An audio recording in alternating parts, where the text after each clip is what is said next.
தெற்கு லெபனானில் துப்பாக்கிச் சூட்டில் இறங்கிய இஸ்ரேலிய படைகள். இஸ்ரேலின் அனைத்து ஆயுத பரிமாற்றங்களையும் தடுக்கும் அரபு நாடுகள். இஸ்ரேலிய சிறைச்சாலைகளில் நிகழும் அட்டூழியங்கள் கண்டிக்கும் மனித உரிமைகள் கண்காணிப்பு அமைப்பு. நெதன்யாகுவோடு இணைந்து எச்சரிக்கை மணியை ஒலிக்கவிட்ட ட்ரம்ப். பெலாரஸில் ராணுவ பயிற்சிகளை நடத்தவுள்ள ரஷ்யா. அமெரிக்காவிற்கு பொருளாதார பின்னடைவு, பொருளாதார நிபுணர்கள் எச்சரிக்கை. உக்ரைன் நேட்டோவில் இணையும் திட்டத்தை மறந்துவிடலாம், ட்ரம்ப் சுட்டிக்காட்டு. இங்கிலாந்தில் விபத்துக்குள்ளான சிறிய ரக ஆம்புலன்ஸ் விமானம். தெற்கு லெபனானில் இஸ்ரேலின் எல்லைக்கு அருகிலுள்ள ஹைதரூன் நகரின் புறநகர் பகுதியை நோக்கி இஸ்ரேலிய படைகள் கடுமையாக சுட்டு வருவதாக பாலஸ்தீன தகவல் மையம் தெரிவித்துள்ளது. இந்த நிலையில் நாம் முன்னர் அறிவித்தபடி தென்னாப்பிரிக்கா, மலேசியா மற்றும் கொலம்பியாவின் தலைவர்கள் இந்த வாரம் ஒரு கூட்ட கட்டுரையை எழுதி இஸ்ரேலின் சர்வதேச சட்ட மீறல்களுக்கு தண்டனையிலிருந்து விலக்கு அளிப்பதை முடிவுக்கு கொண்டுவர அழைப்பு விடுத்தனர். சர்வதேச சட்டத்தை அமல்படுத்த நாம் ஒன்றிணைந்து செயல்பட வேண்டும் அல்லது அதன் சரிவை ஆபத்தில் ஆழ்த்த வேண்டும் என தென்னாப்பிரிக்க ஜனாதிபதி சிரில் ராமபோசா, மலேசிய பிரதமர் அன்வர் இப்ராஹிம் மற்றும் கொலம்பிய ஜனாதிபதி குஸ்டாவோ பெட்ரோ ஆகியோர் வெளியுறவு கொள்கை இதழால் வெளியிடப்பட்டுள்ள ஒரு அறிக்கையில் குறிப்பிட்டுள்ளனர். அதே கட்டுரையில் இஸ்ரேலுக்கு ராணுவ பொருட்களை வழங்கும் கப்பல்கள் தங்கள் துறைமுகங்களை பயன்படுத்துவதை தடுப்பதாகவும் தலைவர்கள் கூட்டாக அறிவித்தனர். இஸ்ரேலுக்கு ராணுவ பொருட்களை ஏற்றி செல்லும் கப்பல்கள் எங்கள் துறைமுகங்களை பயன்படுத்துவதை தடுப்போம், மேலும் மனிதாபிமான சட்டத்தை மேலும் மீறுவதற்கு ஆபத்தை விளைவிக்கும் அனைத்து ஆயுத பரிமாற்றங்களையும் நாங்கள் தடுப்போம் என்று அவர்கள் எழுதியுள்ளமையும் குறிப்பிடத்தக்கது.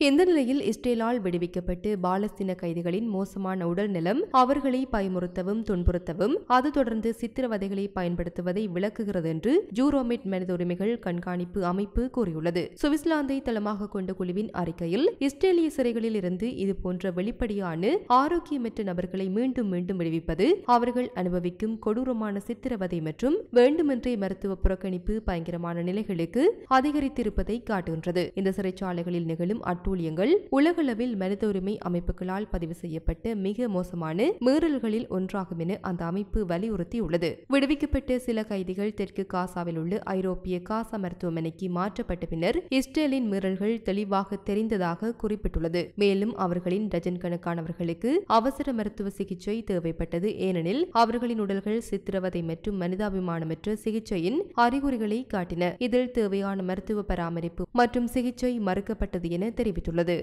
இந்த நிலையில் இந்த மாதம் வெள்ளை மாளிகையில் இஸ்ரேலிய பிரதமர் பெஞ்சமின் நெதன்யாகுவுடன் நின்று கொண்டு அமெரிக்க அதிபர் டொனால்ட் ட்ரம்ப் எச்சரிக்கை மணியை ஒலிக்க செய்தார். காசா பகுதியை அமெரிக்கா கட்டுப்பாட்டிற்கு கொண்டு வரும் என்றும் பாலஸ்தீனியர்களை மற்ற நாடுகளில் குடியேற்றும் என்றும் அவர் கூறினார். இஸ்ரேலிய குண்டுவீச்சினால் அடையாளம் காண முடியாத அளவிற்கு பாலஸ்தீன மக்களை அந்த பகுதியிலிருந்து வெளியேற்றியதை வெடிக்காத வெடிமருந்துகள் மற்றும் நிலையற்ற கட்டமைப்புகளின் அச்சுறுத்தலை காரணம் காட்டி மனிதாபிமான தேவையின் செயலாக ட்ரம்ப் வடிவமைத்தார். பாலஸ்தீனியர்கள் அழகான வீடுகளில் வாழ முடியும் என்றும் ட்ரம்ப் மேலும் கூறினார். ஆனால் காசாவில் மட்டுமல்ல, வெளிநாடுகளில் புதிய முன்னேற்றங்கள் ஏற்படும் என்ற வாக்குறுதி தங்கள் வரலாற்று தாயகத்தில் கண்ணியத்துடனும் சம உரிமைகளுடனும் வாழும் உரிமை என்ற கோரிக்கையை மையமாக கொண்டுள்ளது என்று பாலஸ்தீனியர்கள் கூறுகின்றனர். எனது முதல் எதிர்வினை அவநம்பிக்கையாக இருந்தது. ஒரு ஜனாதிபதி 2 மில்லியன் மக்களை அவர்களின் சொந்த நிலத்திலிருந்து இடம்பெயர்க்க அழைப்பு விடுப்பார் என்பதுதான் என்று கலிபோர்னியாவில் வசிக்கும் பாலஸ்தீனியரான லீலா கிறிஸ் கூறினார். கிறிஸ் மற்றும் பிற பாலஸ்தீனியர்களுக்கு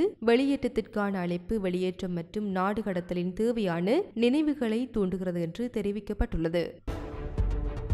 உக்ரைன் போர் 3வது ஆண்டில் எட்டியுள்ள நிலையில் வழக்கத்திற்கு மாறாக ரஷ்யாவை ஆதரிக்கும் ட்ரம்ப் நிர்வாகத்தால் விளாடிமிர் புடின் தமது கனவை நிறைவேற்றுவார் என்றே கூறப்படுகின்றது. இந்த நிலையில் ஜூலை மாதம் நேட்டோ உறுப்பு நாடுகளான போலந்து மற்றும் லிதுவேனியா எல்லையில் ரஷ்யா தனது மிகப்பெரிய நட்பு நாடான பெலாரஸில் ராணுவ பயிற்சிகளை நடத்த உள்ளது. இந்த நிலையில் உக்ரைனில் நடக்கும் சண்டைகளுக்கு மத்தியில் இரு அண்டை நாடுகளும் தங்கள் ராணுவ உறவுகளை விரிவுபடுத்தும் முயற்சிகளில் ஒரு பகுதியாகும். நேட்டோ உறுப்பு நாடுகளான லாத்வியா, லிதுவேனியா மற்றும் போலந்தின் எல்லையில் அமைந்துள்ள பெலாரஸில் ரஷ்ய ராணுவ கட்டமைப்பு என்பது சாத்தியமான தாக்குதலுக்கு களம் அமைக்கலாம் என்று ஜெலன்ஸ்கி இந்த மாத தொடக்கத்தில் எச்சரித்திருந்தார். ரஷ்யாவால் பிரித்தானியா உட்பட பெரும்பாலான ஐரோப்பிய நாடுகள் கட்டாய ராணுவ சேவை என்ற முடிவுக்கு வரும் என்றே கூறப்படுகின்றது. 2030 செப்டம்பரில் நேட்டோ மீது சிறப்பு ராணுவ நடவடிக்கை ஒன்றை புடின் அறிவிக்க வாய்ப்பு உள்ளதாக கூறுகின்றனர். இங்கிலாந்தின் மான்செஸ்டர் நகரில் சிறிய ரக ஆம்புலன்ஸ் விமானம் ஒன்று விபத்துக்குள்ளாகியுள்ளதாக தகவல் வெளியாகியுள்ளது. சம்பவம் தொடர்பில் மேலும் தெரிய வருகையில் குறித்த விமானத்தில் விமானி உட்பட 3 பேர் பயணித்த நிலையில் வெர்மாண்ட் என்ற இடத்திற்கு அருகே சென்றபோது அங்குள்ள ஈக்வினாஸ் பனிமலையில் விமானம் மோதி விபத்துக்கு உள்ளாகியுள்ளது. இதனையடுத்து சம்பவ இடத்திற்கு மீட்பு படையினர் விரைந்த நிலையில் விமானத்தில் இருந்து 3 பேரும் படுகாயம் அடைந்த நிலையில் இருந்தமை கண்டுபிடிக்கப்பட்டது. பின்னர் அவர்கள் அனைவரும் மீட்கப்பட்டு சிகிச்சைக்காக வைத்தியசாலையில் அனுமதிக்கப்பட்டனர்.